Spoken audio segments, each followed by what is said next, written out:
salaamaaleykum waa SM Info International nuyu naa leen bu baax di leen ziar di leen jox seen wàccuwaay bu baax a baax di nuyu gars yi ma àndal si information yëpp ñëpp maa leen di nuyu bu baax a baax ku si mel na sëñ Daouda sëñ Cheikh Ndiaye Maguette Tall bi sëñ Saliou di nuyu sëñ Mamadou Ndiaye ak Madické Dramé Babacar Lo aussi tamit di nuyu Fall Kosi di nuyu. sëñ Cheikh Boy maa lay nuyu bu baax a baax ak Cheikh Ndiaye di nuyu gars yëpp di leen ziar donc fi ñu commencé information yi mooy nee noon Tchad convoi militaire français yi jógee noonu tey capitalu Tchad jëm Cameroun nee na bu ñu demee ba Cameroun si lañ leen di embarquer pour ñu jëm destination France ki xam ne loolu mooy ministre tchadien bi yor wàllu armée ba tax na nee na Tchad tàqalikoo na ak maanaam coopération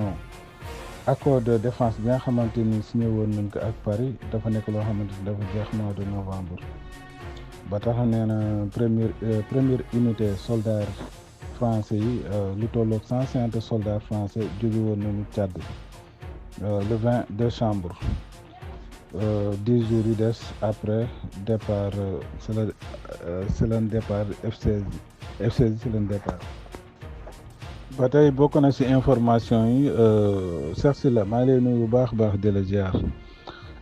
nee na Russie moom commandement bu Ukraine ñu naan ko Alexandre Syrskyi dafa seeti woon waa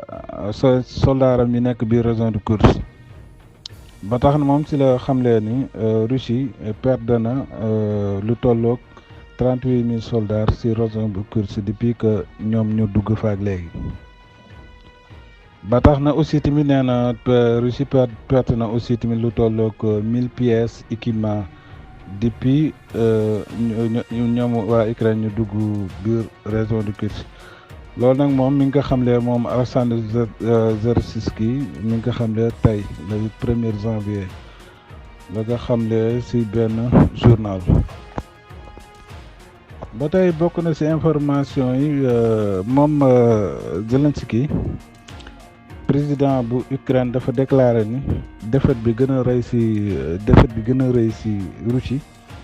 mooy que ni arrêté bi mu arrêté gaz bi li mu doon jaar ci biir dëkk muy Ukraine loolu la xamle moom Zelensky ba tax na nee na loolu moo waraloon Russie di gën a am doole ci côté énergie ak côté arme nee na gaz bi moom la daan transformer énergie aussi tamit loolu moo waral mu ci doon chantage ak partenaires yi ba tax na le fait que ñoom ñu arrêté lii rek dina nekk loo xamante ni lu accessible la ci géographie Russie moom mi nga xam ne moom Zelensky tey le 1er janvier ci la xam ne woon nee daal arrêté bi mu arrêté gaz bi doon jaar biir Ukraine daal dana nekk défaite bi gën a rëy ci Russie arrêté bi mu ko arrêté nag du nekkul lenn lu dul américains yi rek ñoom ñoo ko sant ndaxte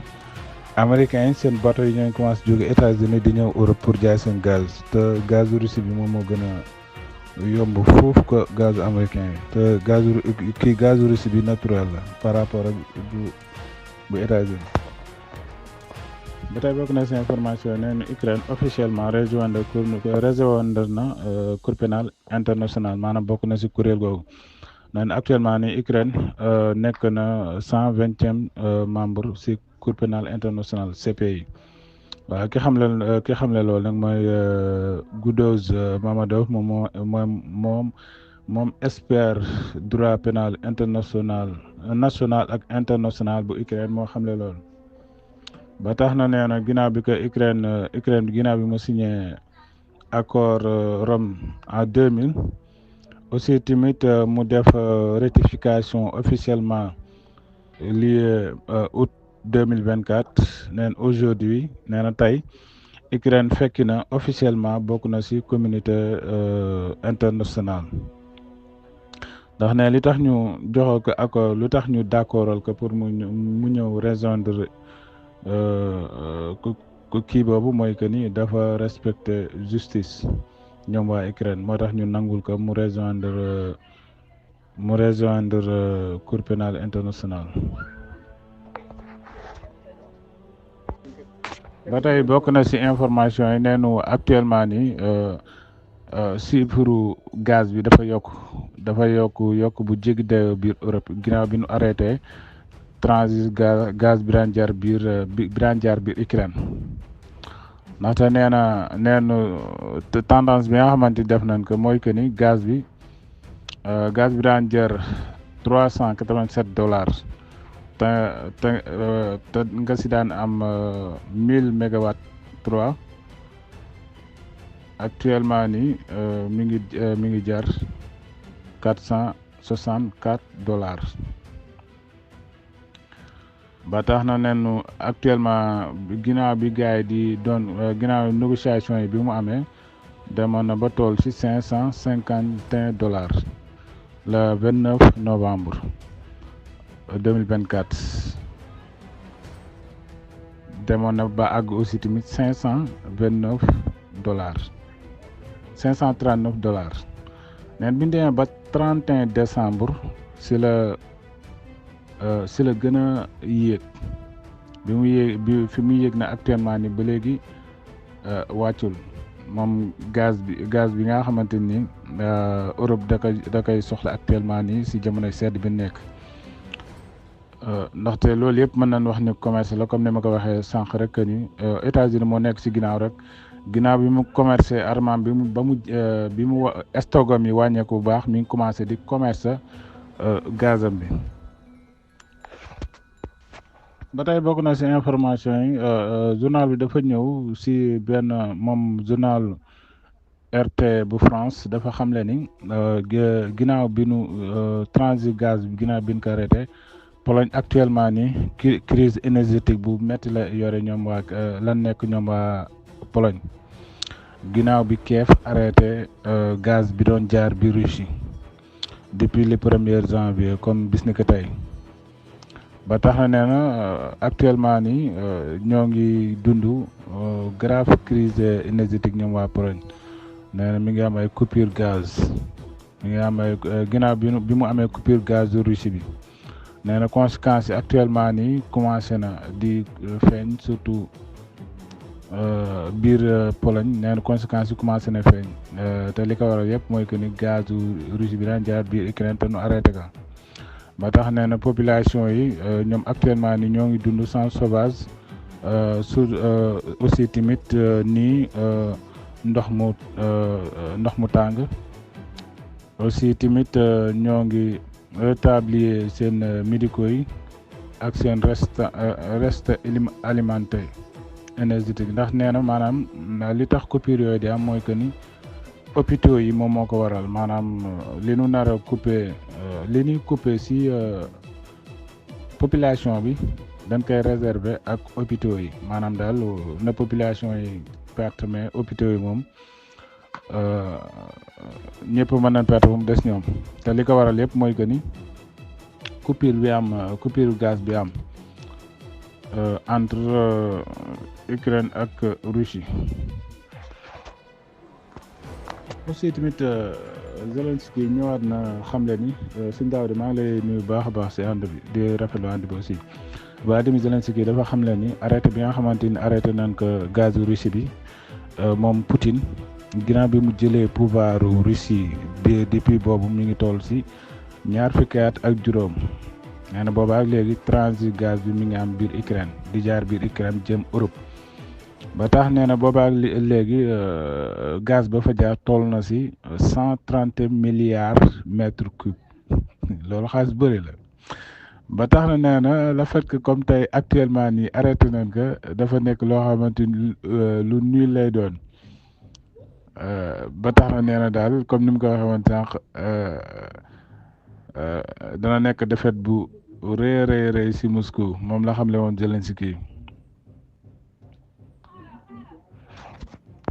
ba tax na aussi ti moom ba Vladimir Zelensky xam la na ni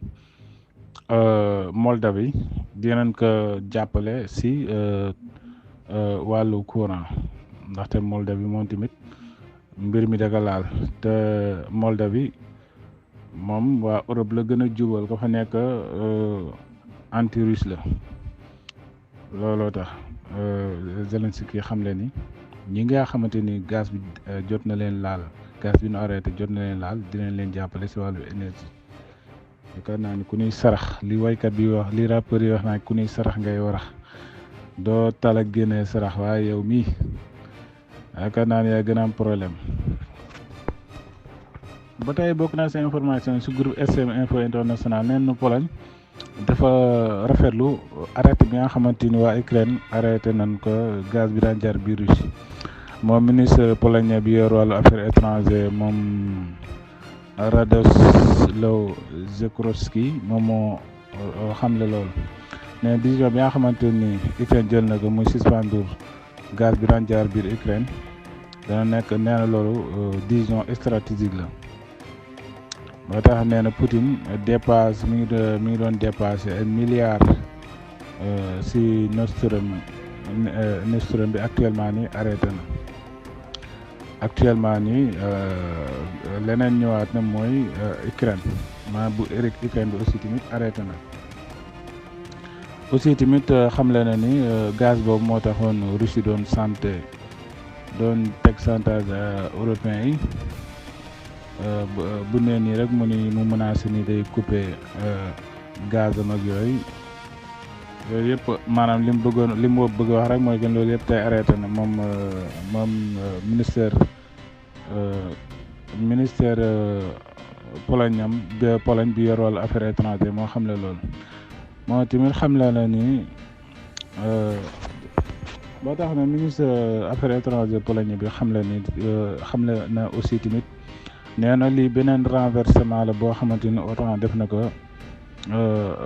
nañ ko Russie beneen renversement ginnaaw bi OTAN jëlee Finlande boole ko si moom ak Suède nee na lii beneen victoire la boo xamante ni ñoom am nañ ko si kaw Russie. ba tey bokk na si information yi moom Figo xamle la ni neen lii conséquence bu rëy la li nga xamante ni Ukraine def na ko. ba tax na moom dana suspension gaz bu Russie bi Ukraine def dana ko porter côté judiciaire dana ubbi benn procédure biir Union européenne moom la xamle moom premier ministre bu Slovaquie si benn discours boo xamante ni doon na ko def si benn vidéo nee na Figo xamle na ni dinañu poursuivre loolu si politique am pour 2025 bi dina gën a concentré wu ci partenaires mondiaux yi pour ñu respecter droit international. en tout cas fii moom affaire bi metti na ko trop xaw ma waaye ñoom nag ku nekk xam na ni gaz moom moo gën a gaaw ci énergie ak yeneen kii. mais tamit moom dafa nekk pro russe moom Figo moom pro russe la te en général genre yëpp ni Union européenne di ngembe ay politiciens pour ñu leen di teew si yenn réew yu mag yu mel ne Russie ñoom tamit noonu la ñuy def noonu lañ koy defee ba kooku moom moo leen di jàppale si lu bëri moo leen di jàppale si Union européenne moo leen di jàppale tamit. pour seen ndaxte boo nekkee président nekk kenn yow foo far rek mën nañ wax ni sa population bi yëpp kooku la maanaam duñu wax ni maanaam même bu population bi ànduleeg kooku sax dañuy jàpp ni rek réew mi nga xamante ni yaa ko jëri daal ñeelaandal ndaxte ka njëkkoon nekk premier ministre bu Slovaquie te mu wàcc jamono yële passé te Robert Fico mi remplacé ko moom pro occidentaux yi la woon di élection législative yi ñëwee si la moom Robert Fico mi xam leen ni bu jëlee président bu jëlee premier ministre bu gagné parlement bi daal dina arrêté armes yi nga xamante ñoo koy jox Ukraine ndaxte lii li ñu war a def mooy que ni dañ war a waxtaan pour jàmm am mais armes yi ñuy jox Ukraine mënul arrêté guerre bi waaw ndaxte ku nekk xam na ni guerre moom bu amee yow mi frontière ak moom mën nga ci am conséquence ndax benn rek da ngay xool ci Azerbaïdjan ak Russie li ko waral yëpp mooy que ni guerre bi nga xamante ni Russie mi ngi ci on sait jamais missile jóge fenn ñëw sa biir dëkk wala mu wàccee sa avion looloo tax Ukraine looloo tax Pologne moom jël ay F-16 ak yenn système de défense yi def ko seen frontière ak Ukraine waaw waxte ne dañuy bañ missile bu rëcc wala affaire ndaxte machine à tout moment mën na perturber. ba tey bokk na ci information yi moom Donald Trump gën na dëggal li mu waxoon que ni Union européenne bu fekkee ni maanaam li mu waxoon defuñu ko dina leen tegal droit de douane muy lan pour ñuy acheter pour ñuy jënd avant maanaam ñu ñuy jënd lu bëri ci pétrole ak gaz américain bi mais bu fekkee ni jënduñu ko ci moom daal boobaa dina yokk douane bi daf nee na booy xool actuellement ni Union européenne loolu chantage boobu nga xamante ni Donald Trump def na leen ko looloo tax ñu commencé di couper gaz Russie bi pour def le tout rek maintenir li nga xamante ne États-Unis mi ngi koy defal Ukraine pour bañ Russie gagne guerre bi ndaxte actuellement nii kii gaz américain bi commencé na wàcc depuis fan yële passé ba tax na daal moom Donald Trump li mu waxoon dëggalaat na bu fekkee ni daal Union européenne ñoom jënduñu pétrole États-Unis ak gazu États-Unis bu boobaa seen taxe douane yi dana ko gën a yokk. ba tey bokk na ci information yi ci groupe SM Info International mooy que ni tey dafa am benn attaque boo xamante ni dafa am biir États-Unis ba tax na attaque terroriste bi mi ngi am na biir Orlando mais nag ki def kii bi moom mi ngi am 42 ans nee na criminel bi mi ngi porté drapeau état islamique aussi mi ngi porté gilet pare-balles ak casque nee na attaque bi mi ngi ko def ci ay mbooloo la defee attaque bi moom touriste boobu ba tax nee na FBI moom mi ngi bëgg a xam mi ngi def ay recherche pour xam terroriste bi ba xam am na ay complice ba tax na nee na immatricule bi Texas oto bi immatricule bi Texas la fake news moom moo xam ne loolu nee na aussi tamit fake news nee na am na benn source bu am bu ko defal benn rapport que ni am na moins plus de 4 ba 5 suspects yoo xamante ni gars yi jàpp na leen ci affaire bi ci attaque bi nga xamante ni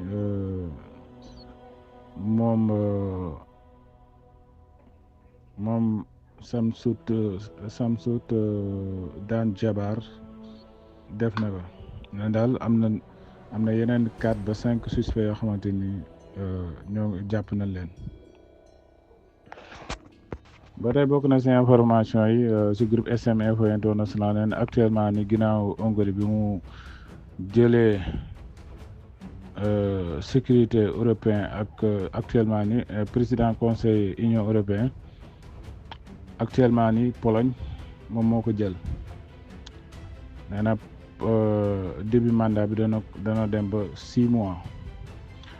mooy comme Viktor Orban rek bi ñu ko joxee mu demoon biir Russie gisante Vladimir Poutine ba waa Pologne ak waa Ukraine doon ko ñaawlu ba ki jiite conseil union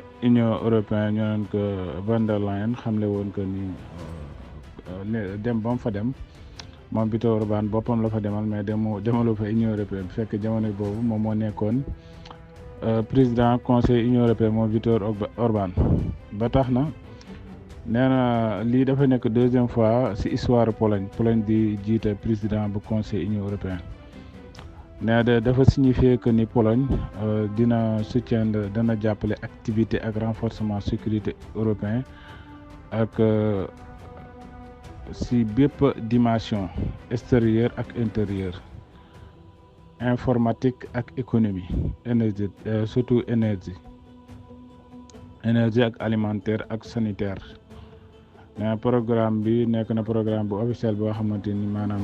président Pologne actuellement ni moom moo jiite ko moom mooy président bu conseil union européen moom Donald Tusk. ba tey bokk na ci information yi député Pologne bi ñu naan ko